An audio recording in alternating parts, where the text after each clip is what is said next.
안녕하세요. 임생희 노무사입니다. 우리 사업장에서 부득이하게 직원을 한 명 내보내야 하는 일이 생겼습니다. 이때 해고 절차 어떻게 준수하시고 어떻게 지키고 계신가요? 그리고 반대로 내가 정말 성실하게 근무를 하고 있었는데 갑자기 사업주가 내일부터 나오지 마 라고 해고 통지를 받았다라고 하면 여러분 이럴 때는 어떻게 대응하시겠어요? 네, 오늘 부당 해고 그리고 해고에 대한 내용을 좀 하고 싶은데요. 해고의 의미가 무엇인지, 그리고 해고를 당했을 때 어떻게 대응하면 좋을 것인지, 그리고 해고를 만약에 시키는 사업장에서는 어떻게 해고 절차와 요건을 갖추어야 하는지에 대한 내용을 준비했습니다. 네, 오늘 영상에 자세하게 내용들 담았는데요. 그 내용 들어가기 전에 구독과 좋아요 눌러주세요. 네, 먼저 해고가 무엇인지에 대해서 알아보도록 하겠습니다. 네, 해고란 장래에 향해서 근로관계를 일방적으로 종료시키는 행위를 말하게 됩니다. 그래서 이렇게 해고가 발생하게 되면 근로자의 입장에서는 경제적으로 매우 불안정한 지위에 놓이게 되죠. 그래서 우리 법은 사업주가 근로자를 해고시키더라도 일정한 요건과 절차를 갖추도록 그 내용을 근로기준법에 명확하게 명시를 하고 있습니다. 네, 그래서 이 근로기준법에 명확하게 명시된 내용들 하나씩 살펴보도록 하겠습니다. 네, 근로기준법 제23조 제1항에 보면은 해고를 할 경우에는 반드시 정당한 사유가 있어야 된다라고 명시하고 있습니다. 즉 아무런 사유 없이 근로자를 그냥 내보내시는 것은 절대 안 되고요. 해고를 시키실 때에는 반드시 정당한 해고를 할 만한 사유가 있어야 합니다. 그리고 동조 2항에는 해고를 하더라도 절대로 해고시킬 수 없는 해고 금지 기간을 명시하고 있습니다. 대표적인 해고 금지 기간이 업무상 부상 및 질병으로 인해서 휴업한 기간과 그 후 30일이고요. 그리고 출산으로 인해서 휴가한 기간과 그 후 30일은 절대로 해고하실 수가 없습니다. 만약에 이 시기에 근로자를 해고했을 경우에는 해고 금지 기간을 위반했기 때문에 무효가 됩니다. 두 번째로 해고 예고에 대해서 알아보도록 하겠습니다. 네, 근로기준법 제26조의 해고 예고에 대해서 명시하고 있는데요. 해고를 하려면 해고하기 전 30일 전에 근로자에게 통지를 하거나 아니면 한 달 통상임금의 30일분에 해당하는 해고 예고 수당을 주도록 하고 있습니다. 이렇게 설정한 것은 갑자기 경제적으로 불안한 지위에 놓이게 될 근로자를 보호하기 위한 규정인데요. 만약에 이 규정을 지키지 않고 해고했을 경우에는 그 해고 역시 부당해고가 될 수 있으니 꼭 주의하시기 바랍니다. 네, 세 번째로 해고 사유를 꼭 서면으로 통지해 주어야 합니다.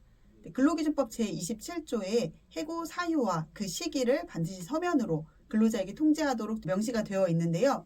이러한 해고 사유 서면 통지 위반하셨을 경우에는 그 역시 절차 위반으로 부당해고가 될 수 있으니 이 점도 꼭 유의해 주시기 바랍니다. 네, 지금까지는 이제 근로자가 귀책 사유가 있을 때 사업주가 해고를 한 해고에 대해서 알아보았는데요. 그럼 아마 이쯤에서 궁금하실 거예요.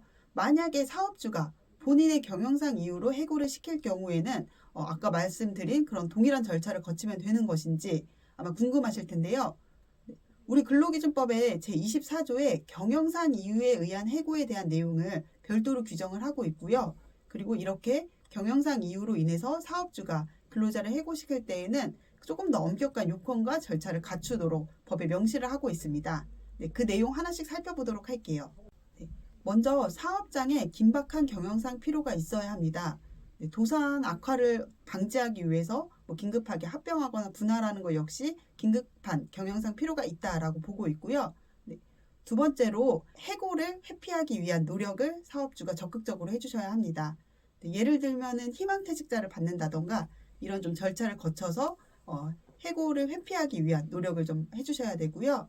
네, 그리고 세 번째로는 만약에 어쩔 수 없이 해고를 하게 됐을 때에는 해고 대상자를 합리적이고 공정한 기준으로 선정을 해주셔야 합니다.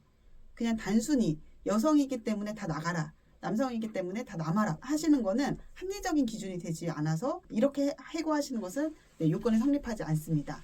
네, 그리고 사업장은 근로자 대표를 선정하셔서요. 근로자 대표하고 성실하게 협의를 해주셔야 되고 이 협의는 최소 50일 전에 협의를 해주셔야 합니다. 네, 만약에 이렇게 요건과 절차를 갖춰서 경영상 해고를 하셨다고 하더라도 우리 사업장이 추가로 신규 인력이 필요할 때에는 이렇게 해고한 대상자들을 우선 재고용할 의무가 발생합니다. 네, 지금까지 해고를 시키기 위해서 해고가 정당하기 위해서 어떻게 해야 되는지 그 요건과 절차를 알아보았습니다. 네, 이런 요건과 절차를 지키지 않은 해고를 부당해고라고 합니다.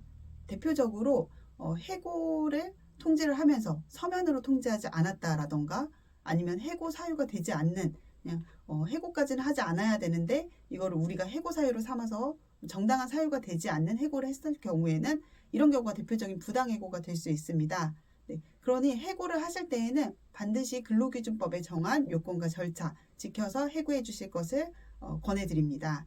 네, 지금까지 해고에 대한 내용들을 하나씩 살펴보았는데요. 다음 영상에서는 만약에 이렇게 해고를 당했는데 이 해고가 지금 제가 말씀드린 그런 요건과 절차를 갖추지 못한 부당해고다라고 생각이 되신다면 어떻게 구제 절차를 거쳐야 하는지에 대한 내용을 담았습니다. 네, 이번 영상과 함께 다음 영상 시청해 주시면 해고 절차 그리고 해고를 당했을 때 어떻게 이거에 대해서 대응하면 되는지에 대한 내용들을 좀 확실히 숙지하실 수가 있을 것 같습니다. 네, 그럼 영상 시청해 주셔서 감사합니다.